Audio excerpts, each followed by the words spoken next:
Hi, Rabbi Ronnie Fine. Hello, Ahova. How are you? Baruch Hashem. Great. How are you? Baruch Hashem, likewise. Thank you. Thank God. Very well. Okay, so we're live on Facebook. Beautiful. Esther, it looks like you enjoy winter more than you do summer. I see your screen is there. It looks like you got a winter background. All right. Whoever can put on their camera, please put on your camera. If not, it's all good. So,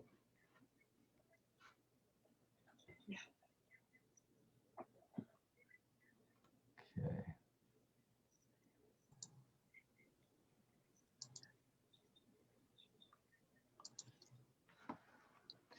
Welcome, Heather.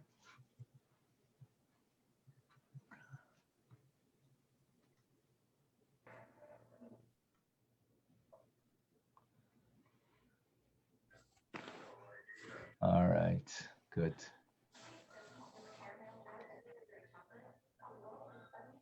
Welcome, Heather.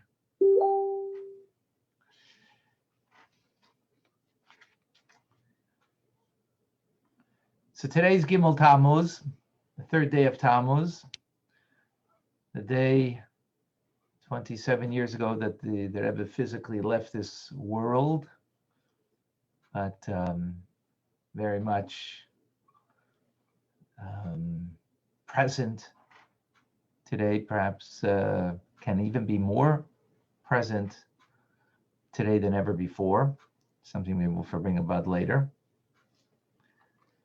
In the last Maimer, Hasidic discourse that the Rebbe gave to us till now, Atatitzabe, which is the verse about that God tells Moshe that you should command the Jewish people and they should bring to you crushed olive oil for the luminary. So on that Hasidic discourse, the Rebbe asked several questions. But what does it mean that you command? God is one commands. He's only the emissary to bring God's command. So as the previous Rebbe, as the Rebbe quotes from, says that Moshe commands means Moshe connects, because the commandment is about a connection to God. And Moshe, he connects. What does he connect? He connects the Jewish people to the limitlessness of God, to Or Ein Sof, to God, a God of how he is beyond. That's what Moshe Rabbeinu does. And in turn, that gives us the capacity that the oil that represents our soul, the very core essence of our soul, could be revealed, lama'or, to the luminary, not just to the illumination, but to the luminary, which is the core essence of our soul. So in that Maimer, the Rebbe explains that a Moshe Rabbeinu, and a Moshe Rabbeinu in every generation, is Araya Mehemna, means a faithful shepherd. What does a shepherd do? A shepherd takes care of the flock, feeds the flock. So what does Moshe Rabbeinu and Moshe Rabbeinu in every generation, our Rebbe, do? He feeds us. He feeds us what? Faith. Don't we have faith by virtue of our own very soul?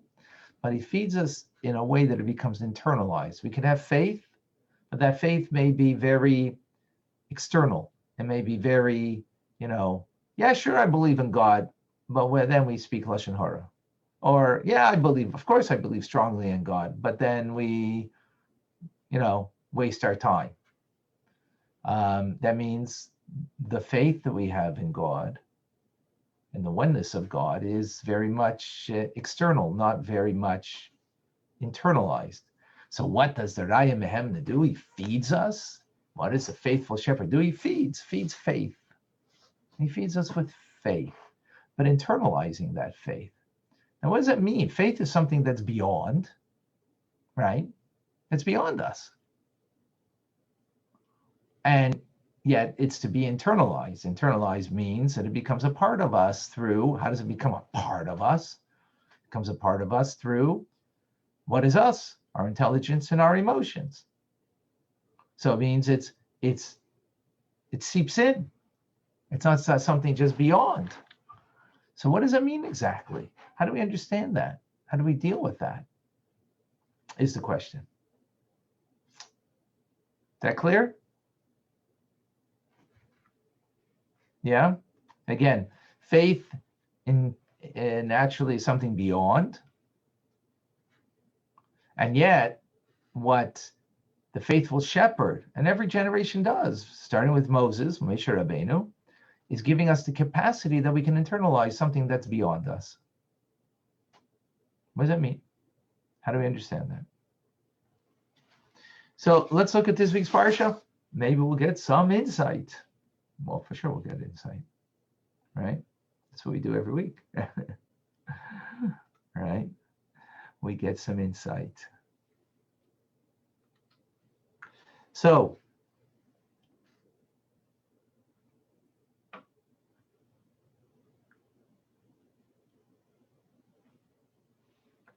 let us share over here.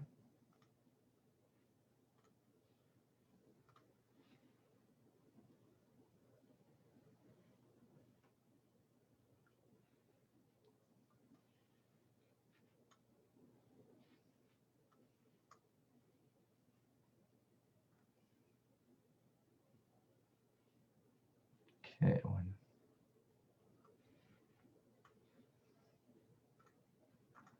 there we go, a little larger. Okay, the beginning of this week's Parshah Chukus. God spoke to Moshe and to Aaron saying, this is the law of the Torah that God commanded. The word, we put here the word law, in Hebrew it's chukas, which means law. Speak to the children of Israel and have them take for you a perfectly red, unblemished cow, upon which no yoke was laid. And you shall give it to Eliezer the Kohen, and he shall take it outside of the camp and slaughter it in his presence. Eliezer the Kohen shall take from its blood with his finger and sprinkle it toward the front of the tent of the meeting 7 times. The cow shall then be burnt in his presence, its hide, its flesh, its blood, with its dung he shall burn it. The Kohen shall take a piece of cedar wood, hyssop, and crimson wool, and cast them into the burning of the cow. So once the cow is burnt, its ashes are collected and stored. Then when somebody becomes ritually impure by coming in contact with a corpse, with someone who has passed away, then a mixture with water, with mayim chaim, live water, is sprinkled on the 3rd and the 7th day of a purification process. So, talk about something that is, sounds very out there, right? Very out there. So let's understand. So I'm sure we've all learned this idea previously, that all the mitzvahs in the Torah come under 3 categories: either mishpatim, which means laws that are of social decency, like don't murder, don't steal, don't take something that doesn't belong to you, which are perfectly logical. Then you have edus, which are laws that have logic to them, but as opposed to mishpatim, that are things that we would come to on our own to understand as a society, that we need to have them as a part of a healthy society, not to murder and steal. Edus are like laws of Shabbos and holidays that only once the Torah has given us the mitzvah to fulfill, and we appreciate the reasoning, right? And then, of course, there is, again, like Shabbos and holidays. And then there is chukim, which have no apparent logic to them, like not to eat pork, not to wear clothing that is made of wool and linen, and so on. So para aduma, this red heifer that we're speaking about in this parsha, fits perfectly into the 3rd category. If anything, it's probably called the choik of all chukim. It is the one law that is beyond logic, beyond rationale, over and above perhaps all of the other laws that are beyond logic. Now, to begin with, the very notion that you come in contact with a corpse, why should that make you spiritually unclean? Might be a very creepy thing to come in contact with, with a corpse. But what is there that makes you impure? And the process itself is something that is very unusual. Just, the person who brings purification to the individual, the kohen that brings purification, that person who sprinkles on the third and seventh day, that person becomes impure themselves by the act of purifying another. So how can that be? What does this mean? So comes in the Torah and tells us that this is something that is beyond logic. We don't get it. But then what we need to understand is in this week's Parsha, that this is the law of the Torah. In other words, this is saying like, this mitzvah represents the totality of all mitzvahs. Why? There are a number of mitzvahs in the Torah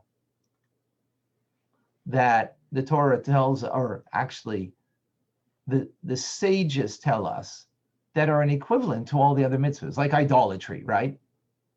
It's considered like you denied the entire Torah. Our sages tell us. Study of Torah is Talmud Torah Keneged Kulam, is equated to and equal to all the mitzvahs put together. Likewise, Avos Yisrael, we have Hillel who told us that this is the entire Torah, the rest is commentary. Likewise, Rabbi Akiva says, Zeklal Gadol B'Torah, this is a great principle, the mitzvah of Avos Yisrael, love of a fellow Jew, right? Peace, keeping the peace is equal to everything. We have the sages telling us, even when it comes to specific mitzvahs like Shabbos, charity, bris milah, tefillin, tzitzis, and lashon hara, that things maybe are less obvious, also equate, sort of have a very strong power to them that are equated as, the most important type of mitzvah, that are central. But with all of them, we could probably get it. We understand Shabbos, how that's so important. We can understand, bris milah, charity, the concept of peace, Avos Yisrael, idolatry. We kind of get it. But Parah Aduma, the red heifer, that this is the mitzvah that represents all mitzvahs? Not belief in God, not tzedakah, not Avos Yisrael. How is this the law of the Torah? Zois chukas haTorah. This is the law. Chukah means law of the Torah. That's the first question. Second question is that the Medrash tells us that King Solomon, the wisest of all men, he was stumped by this. He understood and he got all of the other chukim, the other laws that are beyond, that are super rational. He understood, he got. But when it came to this mitzvah, he didn't get it. He didn't get it. He couldn't wrap his mind around it. Yet, the Medrash continues and tells us there's one person who is privy to the reason. And who is that? Moshe Rabbeinu. Moses is. He is privy to understanding this law of Parah Aduma. So let's understand what's going on over here. If Parah Aduma is something that can't be understood, then how come Moshe Rabbeinu was able to understand it? And if it's something that Moshe Rabbeinu can understand, why wouldn't Solomon, the wisest of all men, be able to understand? And furthermore, if Moshe Rabbeinu was given the understanding by God, he taught us everything. Why didn't he teach us this? Is that clear? So we must conclude that there's something about Parah Aduma that we can't comprehend by human logic. And Moshe could not have taught us that and revealed it to us because God gave it to him in a way that he kind of gifted it to him beyond human comprehension. But if he gave it to Moshe, then why didn't he give it to the rest of us? We need to understand. Okay. So now let's understand. When you have this chayik, when you have laws that are super rational, that are beyond our capacity to get it, do we try to get it? Do you try to comprehend? Do we try to, make sense as best as we can? Or not? Or do we leave it? It's beyond. So there's actually debate about this. Debate amongst the different commentators. The Rambam, he says that we should make the effort to try to understand as best as we can.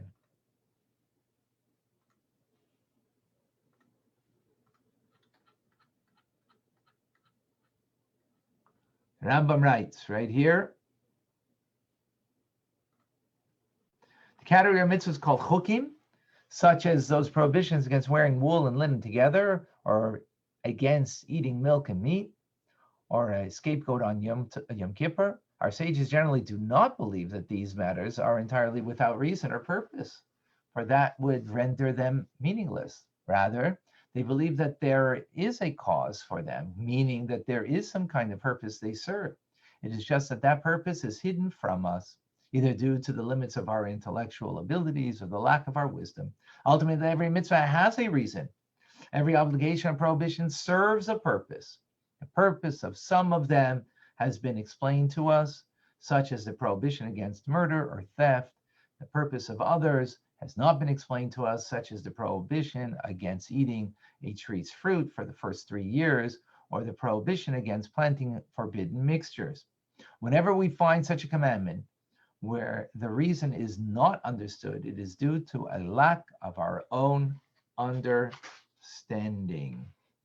So the Rambam rejects categorically that the notion of chukim is totally without reason. He understands them that there is something, but it's beyond us, and hence we should try and try to make heads or tails out of it as best we can. So although the statutes, the Rambam continues, of the Torah are divine decrees, it is appropriate to meditate upon them, and whenever it is possible to provide a reason, one should provide a reason. The sages of the early generation said that the King Solomon understood most of the rationales for all the statutes of the Torah. So Rabbi Yehuda Levi, a great Jewish philosopher that came before the Rambam, he wrote the book called the Kuzari. He primarily agrees with the Rambam, but he disagrees in that it's not important to try to understand the reason. If we love God, then we don't need a reason to do it. Text number 7, if God's Torah and the one who accepts it sincerely without theorizing or analyzing it is better off than one who scrutinizes and philosophizes. However, for the one who has fallen from the lofty level and has begun philosophizing, it is better to seek a reason for these things, which are rooted in divine wisdom, than to resort to misconceptions or doubts that ultimately destroy a person. So we have here Rambam Kuzari saying that yes, this is something beyond, but yet we should, we can get it. Rambam says we should try. The Kuzari says we don't need to theorize and analyze if we have a true love of God, but if we are a little shaky about this mitzvah, you know what? It's okay. Try to figure it out so that way it'll bring you closer to Hashem rather than more distant from Hashem. Other commentators, like Rashi, seem to be more inclined that chukim are inherently beyond reason. One, similarly, the Maharal from Prague, famous rabbi, the one who fashioned the golem, he felt strongly that any logical reason we might ascribe to chukim are only imaginary ones. So he says in text number 8, these reasons that have been concocted in explanation of the chukim, as though the divine commandments of the Torah were like some kind of self-help book, are fantasy. It is inappropriate to assume that God's commandments were given on human terms. Rather, they are decrees of God, who issues decrees unto his nation like a king who issues decrees over his kingdom.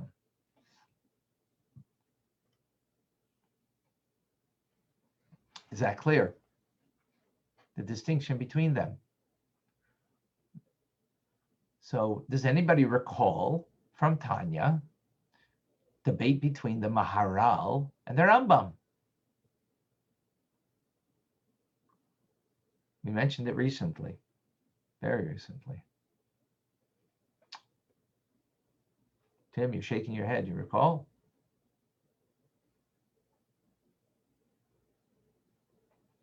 So go ahead.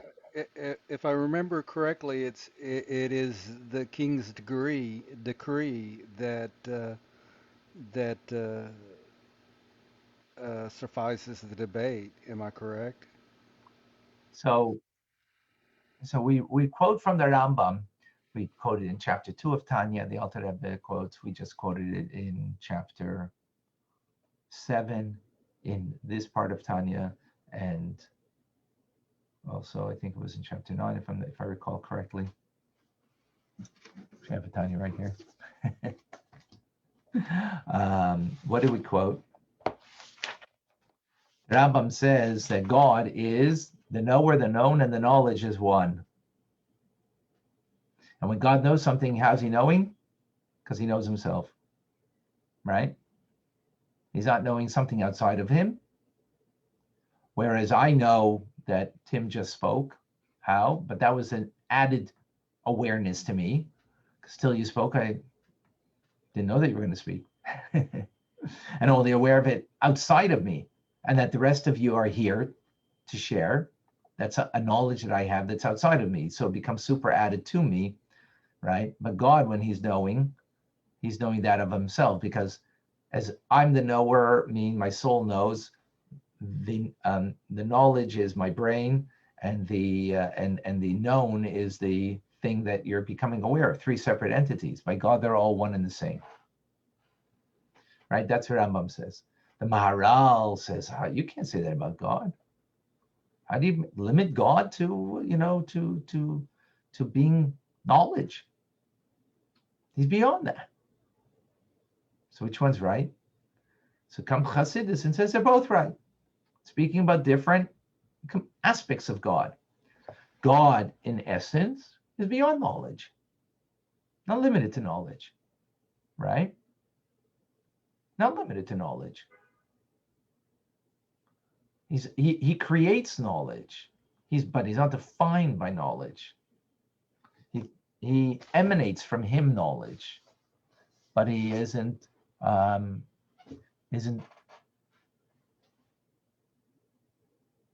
in any way limited to knowledge. Yet through the contraction of the divine light comes divine wisdom and knowledge. And that divine knowledge is one with God, even though God is beyond that. So therefore, there is no real argument that the different before the contraction or after the contraction of the divine light. Before the contraction, God is beyond any definition, beyond any parameter. After the contraction of the divine light, there's parameters in divinity. 10 attributes. Not 9, not 11, 10 attributes. And one of them is called knowledge. Yet that knowledge is one with God. Okay? So that's an argument that they had, and similar to over here. Rambam says, right, his focus is divine knowledge. Divine knowledge is something you can have access to, right? You can have access to that. So therefore, every mitzvah, there must be some kind of divine knowledge that we can understand. Maharal, referring to a higher place in the divine order of things, where God is not defined by and limited or have any parameters. You can't give a reason to the mitzvah of God. Is that clear? Yeah? Let's take this a step further.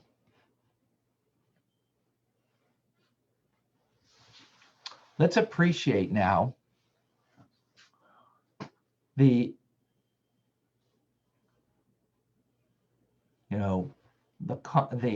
challenge of the mind. So the mind defines us as humans. That's what makes us different than the rest of creation. However, just based on one's mind, what can happen very easily is that, the mind is very compartmentalized. So you know what we tend to do? We jump to conclusions based on what we've already know. We stop listening to people because once we have a judgment on what they've started to say, we've already put it into a certain compartment, right? It fits into a certain box. So we don't allow someone to conclude what they even have to say, and you can't learn from them something because that's the way the mind works. And because of putting it into a box like that, it makes it also, because we're by nature humans are lazy. It makes us lazy because we don't have to work hard to try to figure something out. Because I just put it into that label. That's what the mind does, right? That's what the mind does. Yet we have something that's much more powerful, right? At the same time, also the mind, what it does, because of that, it will limit our commitment. Because since we understand it, we've labeled and put it into a box, we've limited it and so on, the way we will engage based on what the mind dictates will be as much as I appreciate and understand, and is as much as I'll commit to and be engaged, involved in whatever it is, whether this person in my life or this, job in life, whatever it is, right? Because you're only going to put it in as much that makes sense what the return is going to be. You're not going to go above and beyond. Why would you go above and beyond? Based on what the mind perceives and understands. Right? That makes sense, right? So you're going to put into it as much as you feel you're going to have the gain that will come out of it.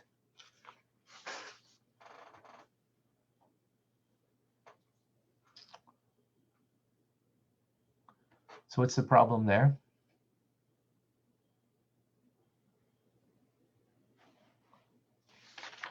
The mind is very limiting. I'm not going to strive and go above and beyond.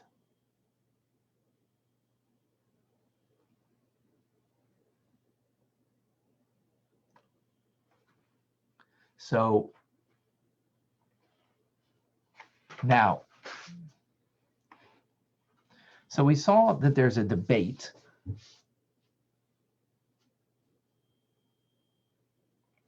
in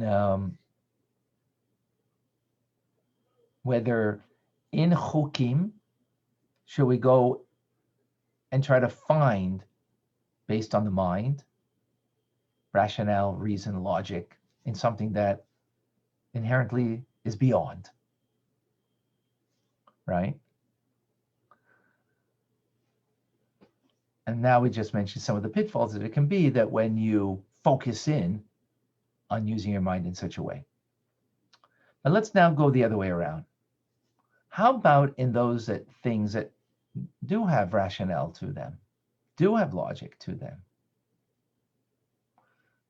Is there an aspect of chok, of something beyond logic, in those things?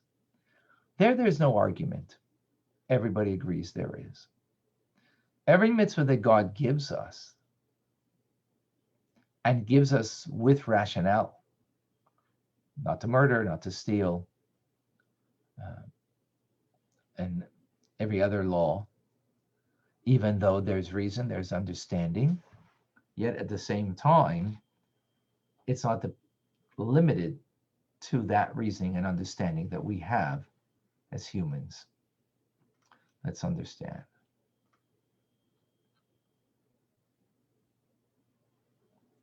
Alter Rebbe and Tanya. The true reasons for mitzvahs were not revealed, for they transcend intellect and understanding. Even in those mitzvahs for which there seem to be an understandable reasons, these reasons are not the ultimate reasons. Rather, there is a much deeper wisdom contained within all that is above our ability to understand. So, for example, we know we eat matzah on Pesach because it's commemorating the Exodus. The truth is, there's a much more deeper mystical reason than just to remember the Exodus. Things that we can fathom, things that are beyond what we can fathom, right? So when we eat matzah, this is the reason we fathom, but at the same time, we need to know that there's something greater than that. So if there's something greater than that, what should be my commitment to the mitzvah? Anybody? If there's something greater than my understanding of eating matzah on Pesach to commemorate the Pesach, the Exodus, which, by the way, we mention it. We do mention it by the Haggadah, right? Matzah zu ashuma, this matzah, why do we eat it? Right? The Lohi speak about sekas of asenu lahachmi. So there wasn't enough time for the dough of our ancestors to rise until Hashem came and revealed himself. So we give a reason, right? But we should try to go deeper. So what should be the ultimate mindfulness in what we're doing here?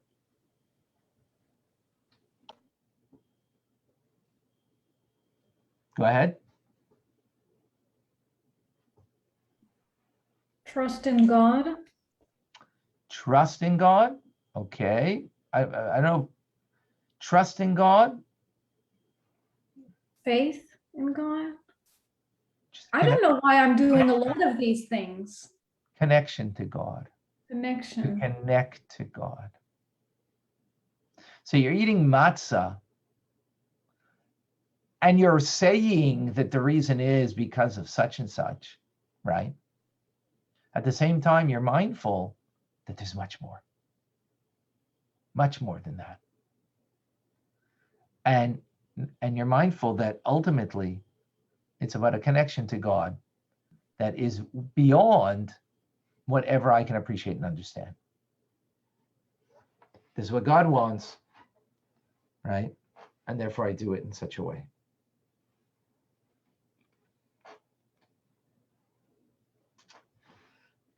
Is that clear? So ultimately, one might think that you got to keep chukim with the same passion that you do chukim, meaning those laws that are beyond logic, do them with the same passion as you fulfill the mitzvahs that have reason to them. Actually, the truth is the opposite. We should try to keep the laws that make sense in the same super rational way that we keep the mitzvahs that don't make sense. Let's see what the previous Rebbe explains.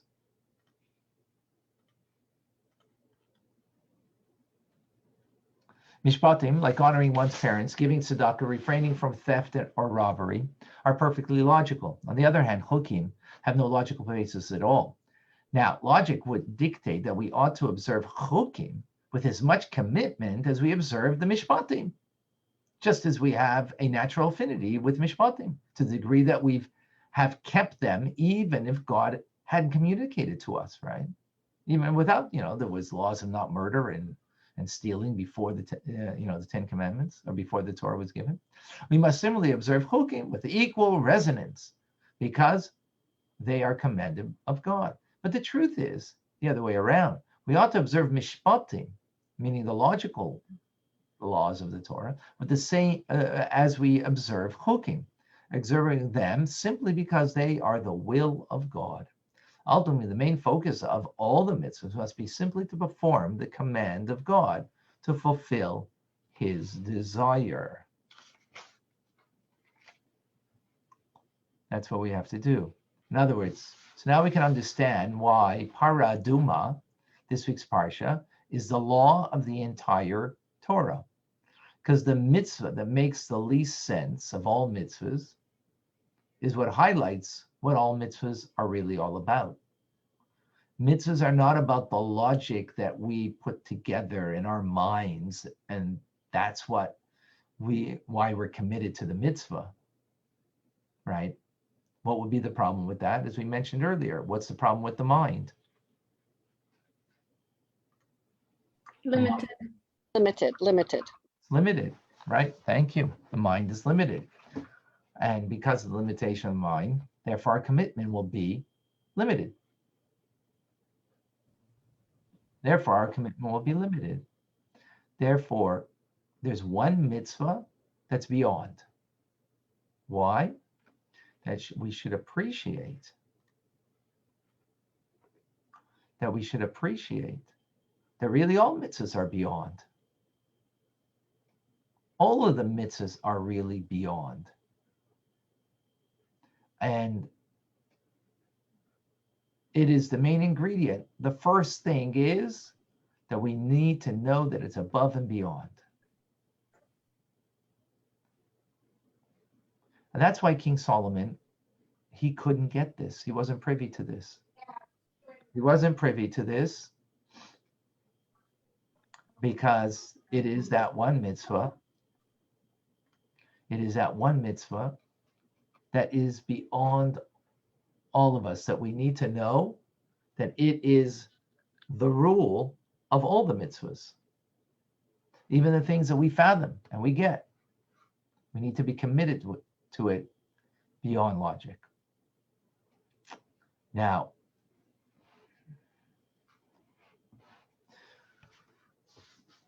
when we have that commitment beyond logic, then we can use our logic in a healthy way.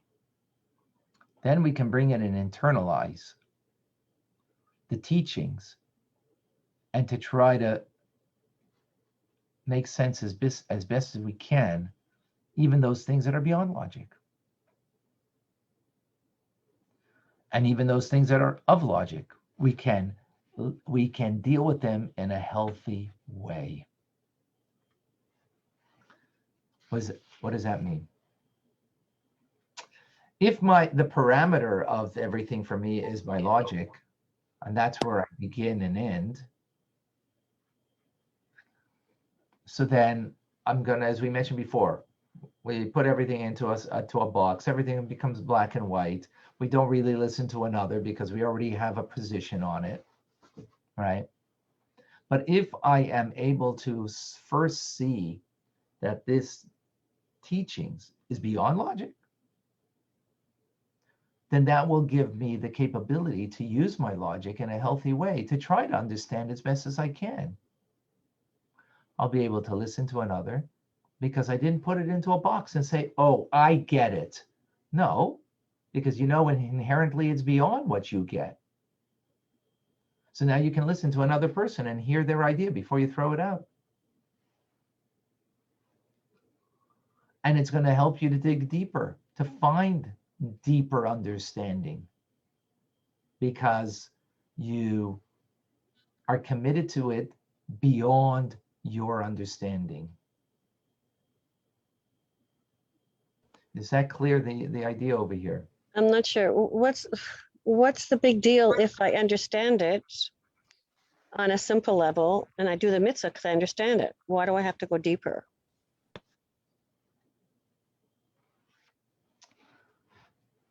The question is, what's the starting point? So what this week's Parsha is telling us, the starting point is that all mitzvahs are beyond logic. Even not to murder. It's beyond logic.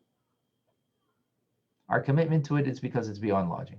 Now, use your brain to understand and appreciate the value of that mitzvah in logic, in reason, in rationale. What will happen when you commit to it beyond logic first will give you the capacity then to dig deeper and to understand even more profoundly. Because if it's the other way around, if you start with logic first, right? So first, you're only going to be committed to it as much as you understand. Secondly, because of the nature of human beings that we're lazy, you kind of put it into a box right away. Oh, okay, I get this mitzvah. I get it, and I put it into my convenient box, and I don't dig deeper to try to understand it more deeply, because the mind, the nature of the mind is to put everything into its convenient understanding. That's the nature of the mind. And our nature of the mind is not to dig deeper. That's not the mind. The mind just wants to get it, and as quickly as possible, to understand it. That's the nature of the mind. But if I have a commitment to something that's beyond what I get, right? So first of all, I'm going to be committed to it beyond what I understand. So it won't be limited to my feelings about it, my understanding of it. It'll be beyond that. Secondly, I'm going to be open to hear what you have to say about it. Why? Because I know there's more than what I understand. Right? And not only that, I'm going to dig deeper to try to understand more deeply and more profoundly as a result of that. Is that clear? Does that make sense? So that's why Zois Chukas HaTorah, this is the law of the Torah. Paraduma, right? This is the law of the Torah. The Chukah is every part of Torah. Is every law in the Torah is choik, beyond rationale. That's its starting point, not its ending point, but it's its starting point. When you go to a yeshiva, what do you see? Debates going on in yeshiva. Bachrim and chavrusas are debating, they're discussing, and so on, right? But that's not the starting point. The starting point is that this is inherently greater and bigger than me. It's a chayk, even in that area that I do understand. And yet, I have to internalize it and try to understand it as best as I can.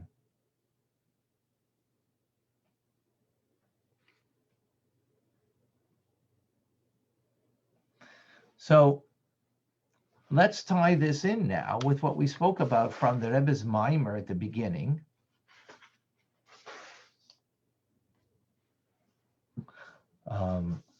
Actually, maybe before that, sorry.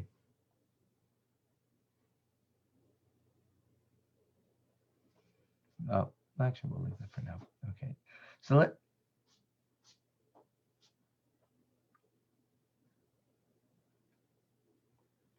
So we quoted from the Rebbe's final discourse, Ata Tetzaveh, the final one that till now that the Rebbe has given to us,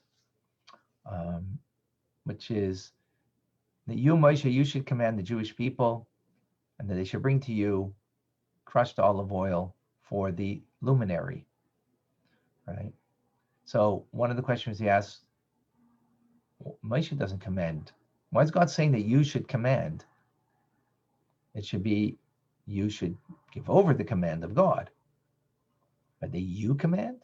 It's the only time in the Torah that says that phrase, you shall command. right? Then we had the question of why is the olive oil being brought to Moshe?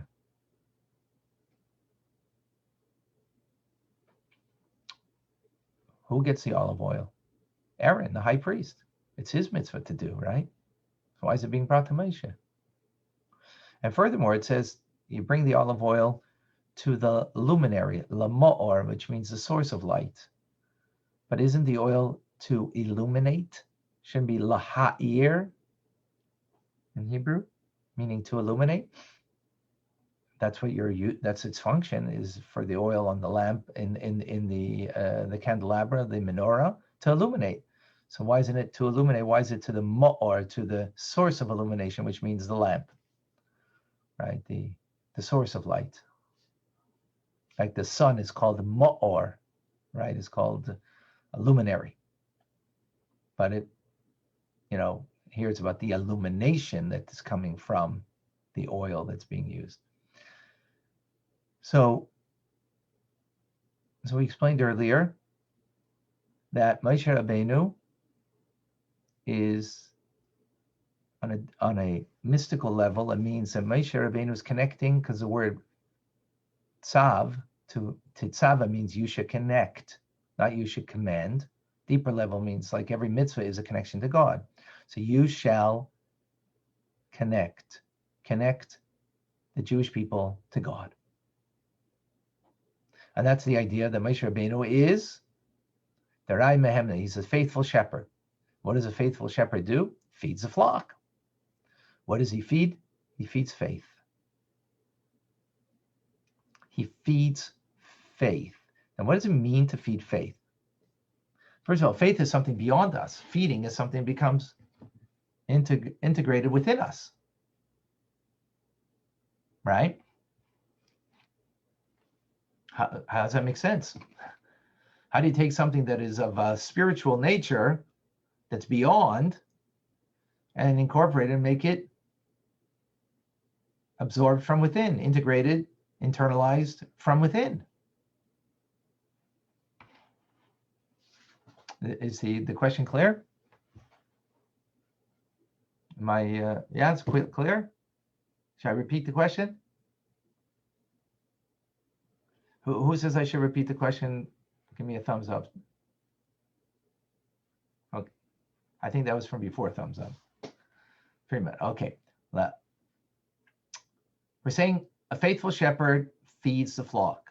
So Moshe Rabbeinu and all of the extension of Moshe Rabbeinu, leaders of every generation, they feed their flock, their followers, right? The Jewish people. What are they feeding them? Faith.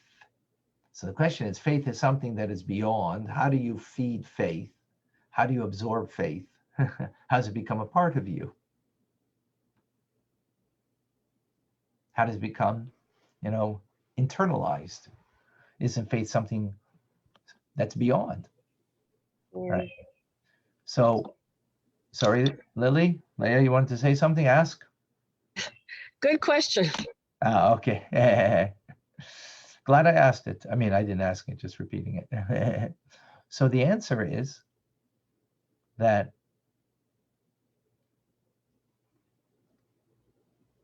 that's what a Rebbe does, as Moshe Rabbeinu did.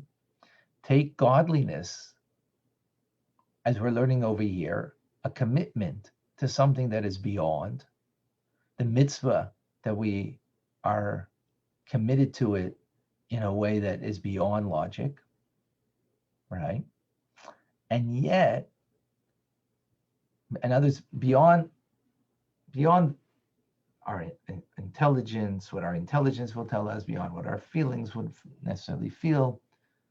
And sometimes it can be, your faith is telling you one thing, and your mind and heart tells you something else, right? Your faith tells you, go and do this mitzvah, and your mind and your heart says, what do I have from it? Right? So what Moshe Rabbeinu and the extension of Moshe Rabbeinu in every generation does for us is to take that which is beyond us and make it real for us. That's what it means. So we all have faith in God because that's the nature of our soul. Our soul is a part of God. So of course we have faith in God. What do we need? I need Moses for that. I need the Rebbe for that. The problem with the faith I have in God is that it is not real, meaning it's not internalized. I can, like we could say, well, I believe in God. Of course I believe in God. And then you go speak Lashon Hara. Does it make sense? Does that make sense? That somewhat, it obviously makes sense. We all do that. Right? It makes sense. I mean, it seemingly doesn't make sense, but the human condition is such that we say, of course I believe in God, and then we waste time. Well, if God was real, right? What does it mean?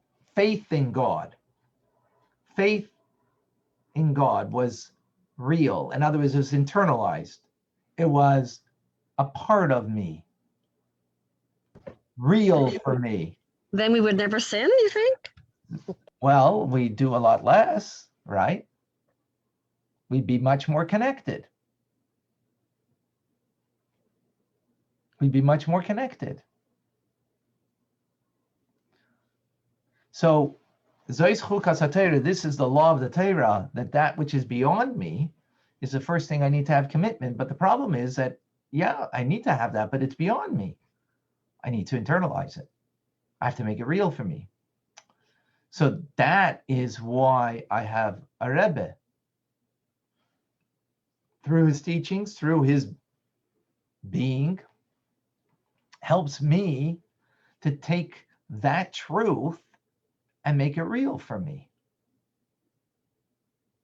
That it doesn't remain just something beyond, above, and not integrated, absorbed, meaning that it is something that I live with, right? Something that I live with. That's what we're talking about.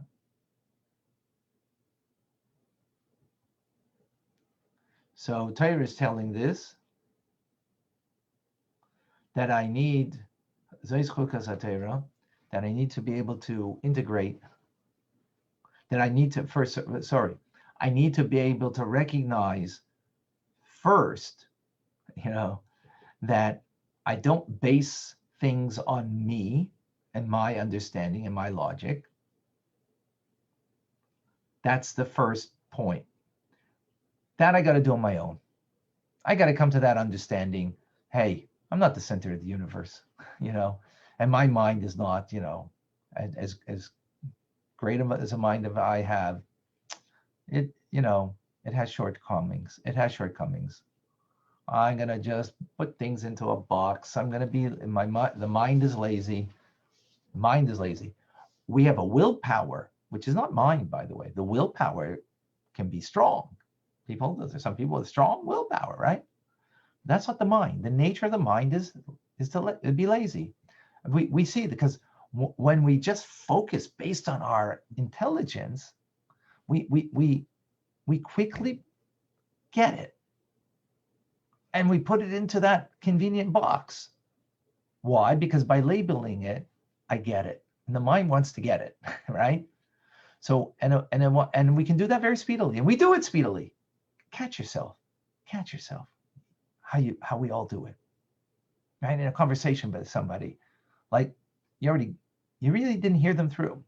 You didn't hear them fully, and you already categorized it. You already kind of placed it,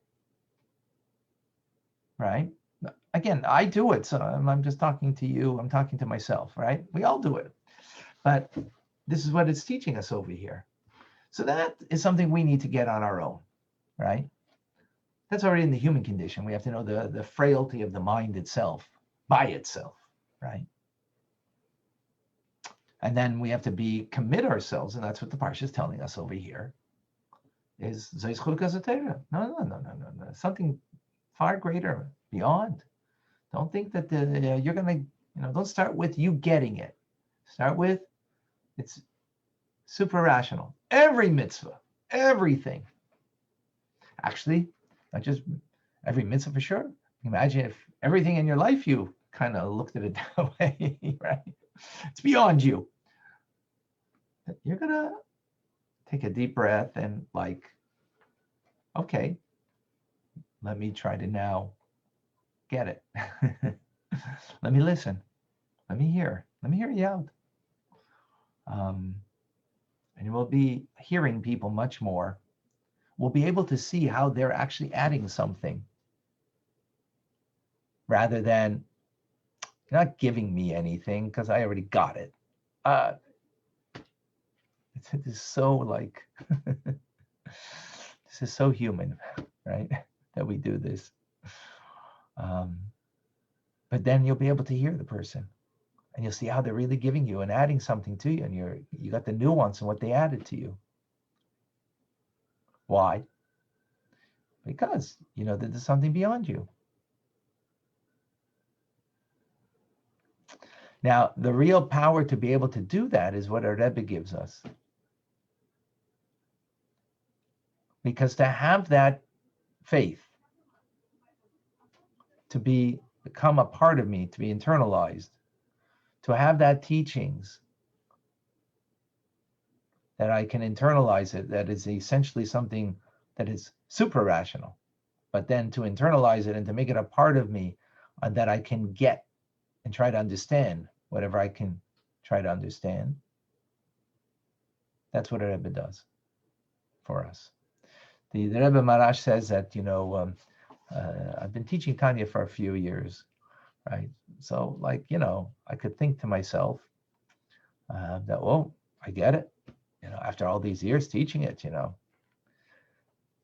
So the Rebbe Marash says that learning Tanya is like a tzig was kuktev de labana. It's like a goat that looks at the moon. Does the goat get the moon? Does the goat get the moon? Not at all.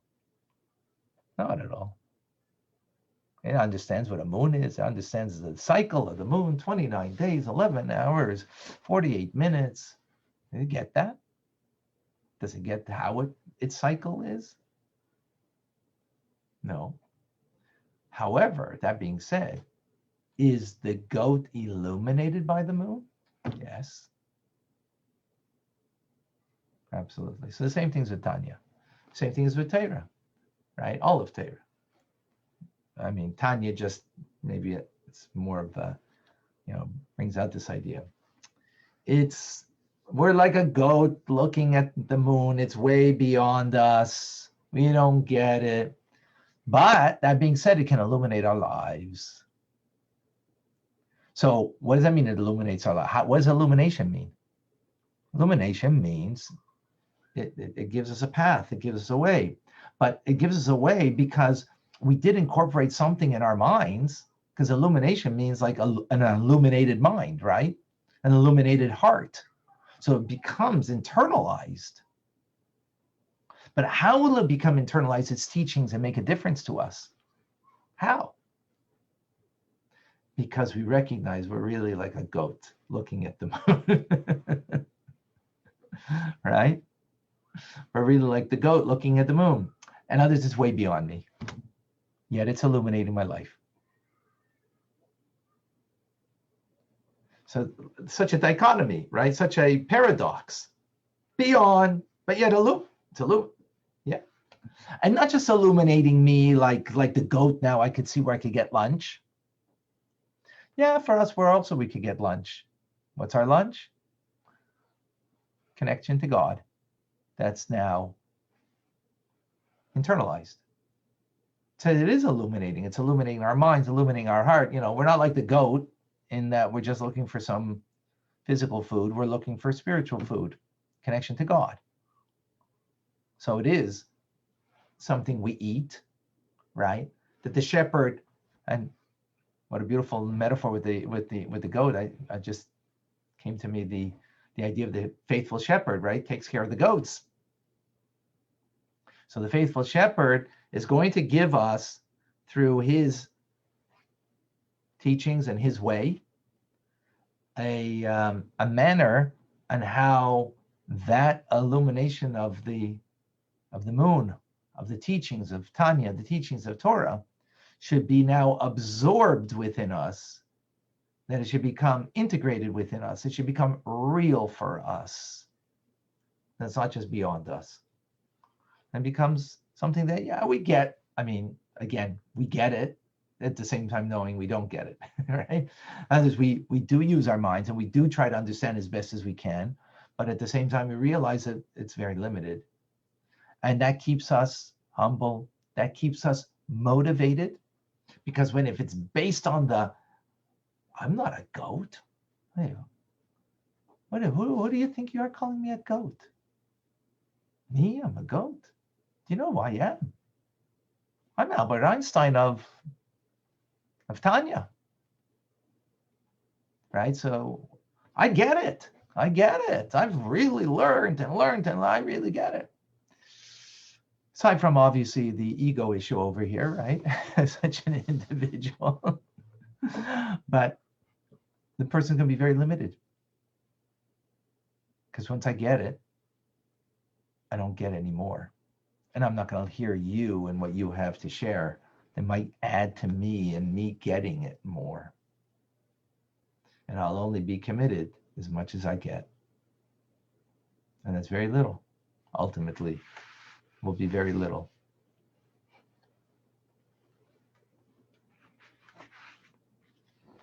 So now, what the Rebbe says in the Mimer, and to take it a step further from this week's Parsha, is, so he feeds us this. What does the verse say further in the Mimer?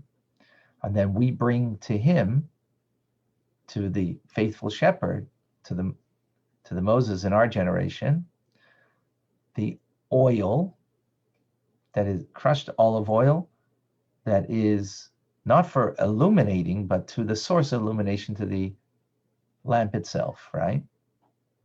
So the Rebbe explains that there is a reciprocal relationship that there is between Moshe Rabbeinu and the Jewish people, and hence all of the leaders of the Jewish people ever since, based on the verse that one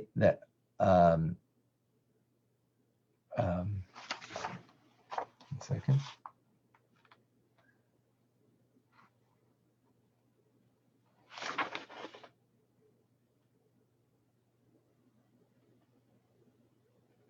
The verse says, 600,000 feet of the people, and I am amongst them, Moshe said. I am amongst them.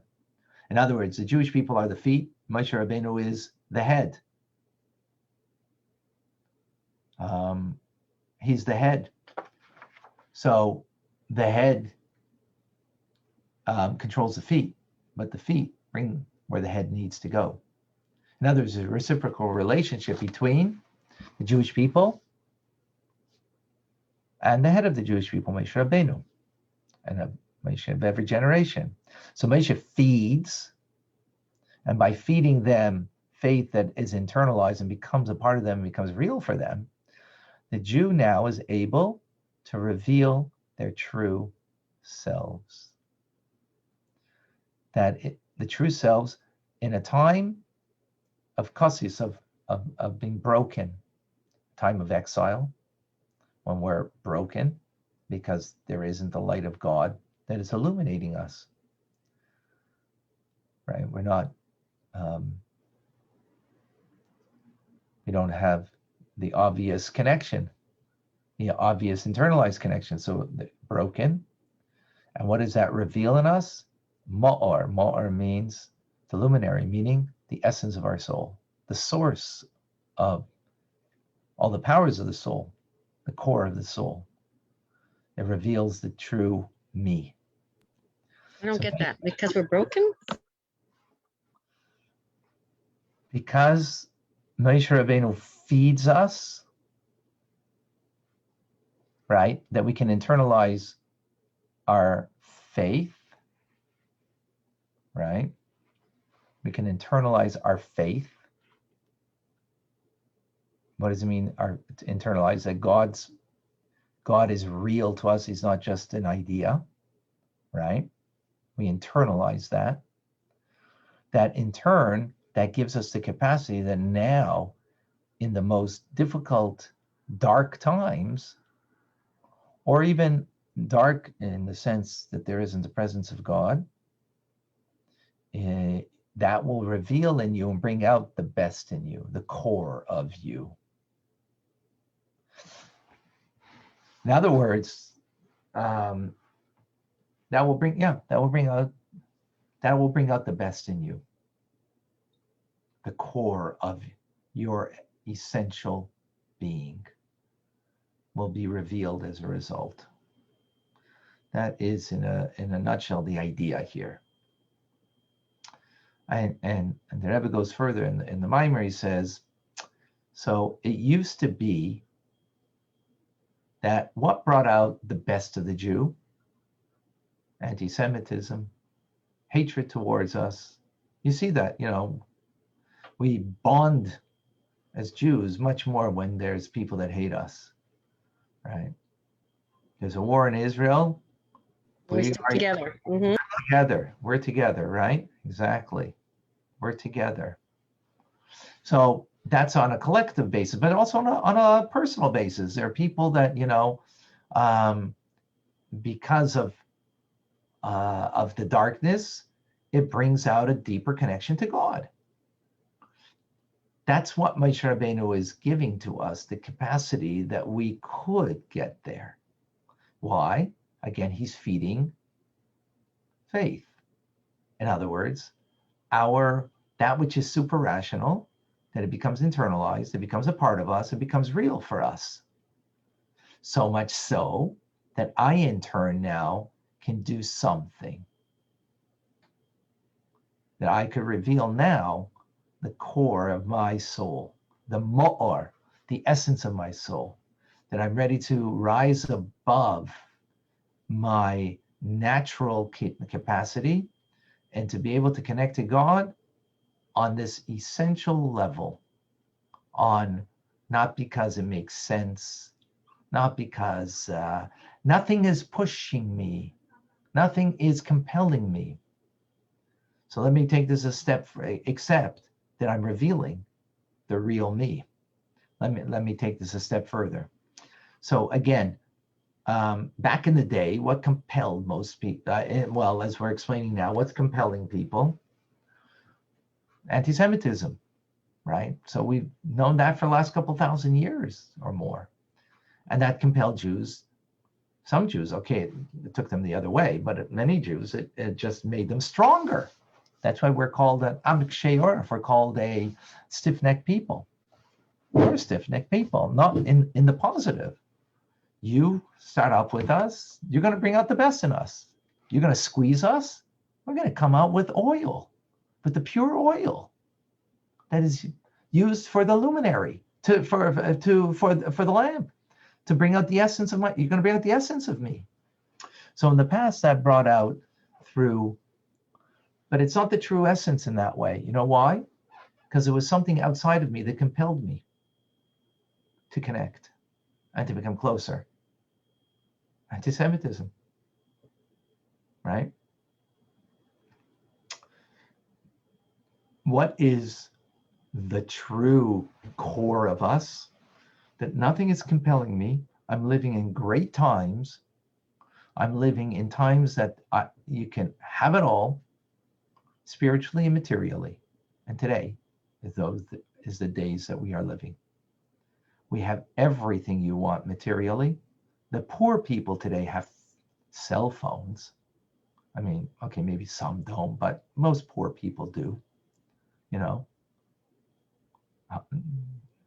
70 years ago, you had to be rich to have a phone. Today you can be very poor and you still have a cell phone, right? The wealth that we have today is incomparable to any other times. That's material. Spiritually also, we have the capacity today. Everything's available. Look how much there's available online. Look at in every language you want. But how many do have faith, really? How many of us really are? That's not the point that we're making right now. Let's finish the point. And the point is that it's all there, it's all available, right? Nothing's compelling you from the outside to be Jewish. The only thing that's compelling now is from within. And we see that, by the way, we see that today in even religious homes. It's very different than it was 50 years ago or 100 years ago. Before, there was a natural divide between Jew and non-Jew, right? Jews, now there isn't. Even in religious homes, there's, because of internet and social media, the outside world is now on the inside. So what's compelling anybody to keep anything? Nothing. All the boundaries there are no more boundaries. There are no more boundaries. There used to be boundaries. There are no more boundaries. So what's compelling someone to live a Jewish life now? Nothing, except that you choose it. Where's that coming from? Coming from a deeper place from within. From the mo'or, from the core essence of our soul. Because logic isn't dictating it. What's dictating it? Well, think to yourselves. I mean, you're the example for me, right?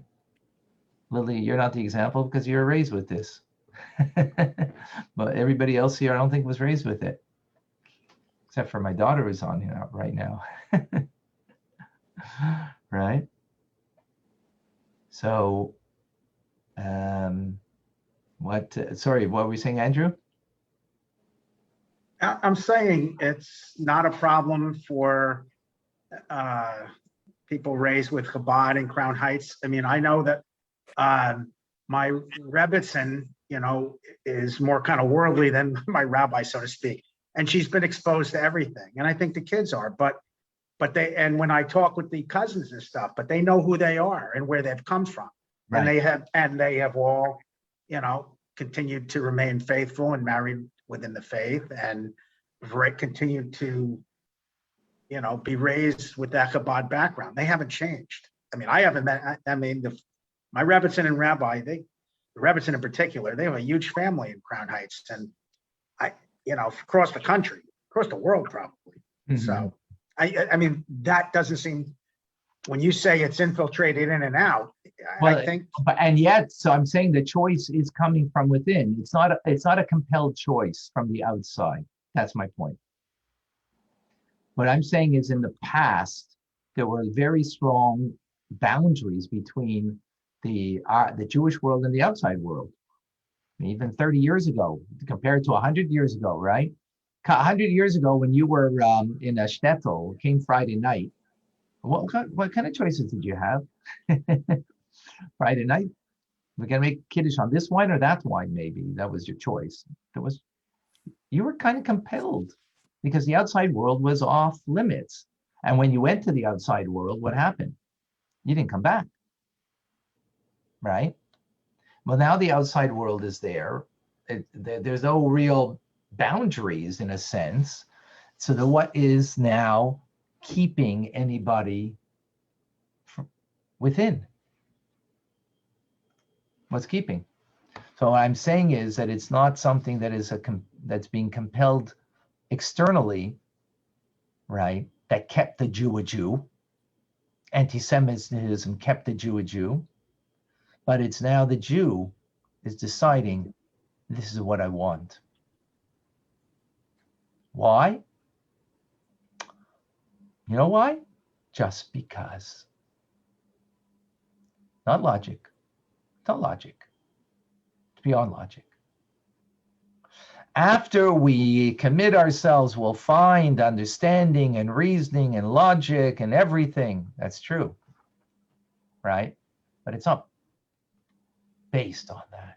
It's beyond. Maybe they're godly souls talking to them. Exactly. Exactly. Exactly. But I have to like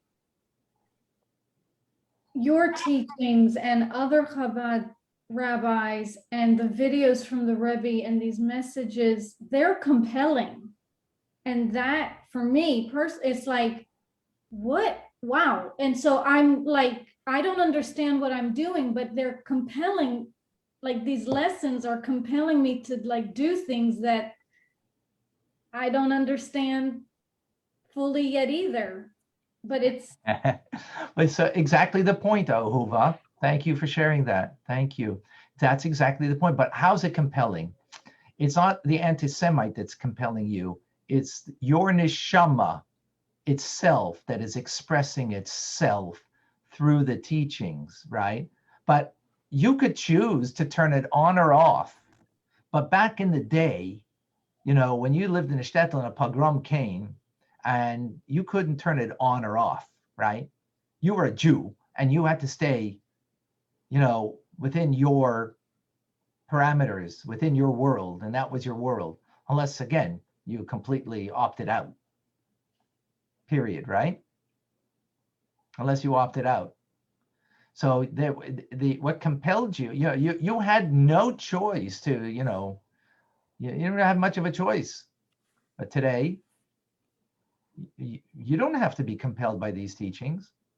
And as Lily just mentioned, many people are not. Many people are, you know, not at all compelled and not at all moved and, you know, are ignorant and unmoved. Maybe they're only unmoved because you just haven't brought them here yet.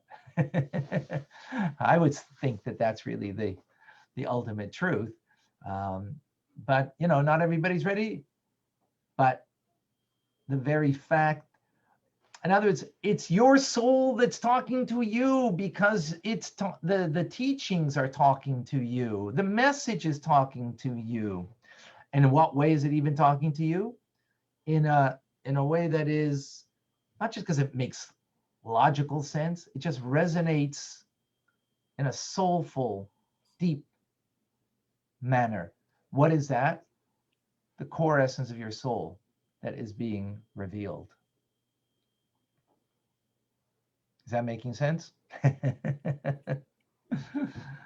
I think all of you could probably share in that way this idea of how, you know, your journey has brought you to where you are right now. And that's the uniqueness of what we're going through right now. So Moshe Rabbeinu is connecting us, right, through the teachings of connecting us with internalized faith. In other words, that there's a real truth to God. There's a reality to God that's not just beyond and, you know, that I can't get. No, I can get it. I can be internalized.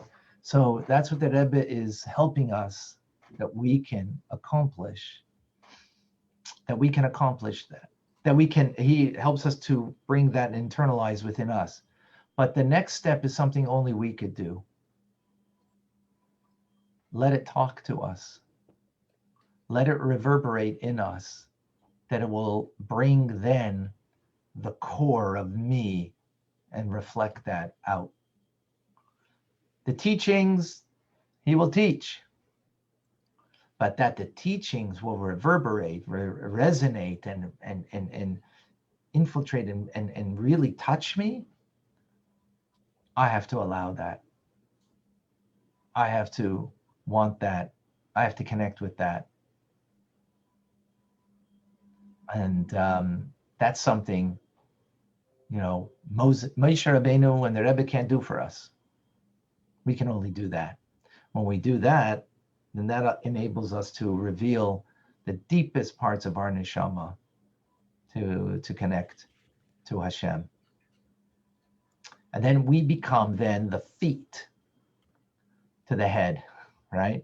We become the feet to Moshe Rabbeinu in the sense that we can take the teachings to places that he won't go and can't go and isn't there. And we can change the world for good. We can most definitely do that. L'chaim. Chaim. Okay, we're going into the next part. In a few moments, people are coming on. So I'm going to stop this and restart.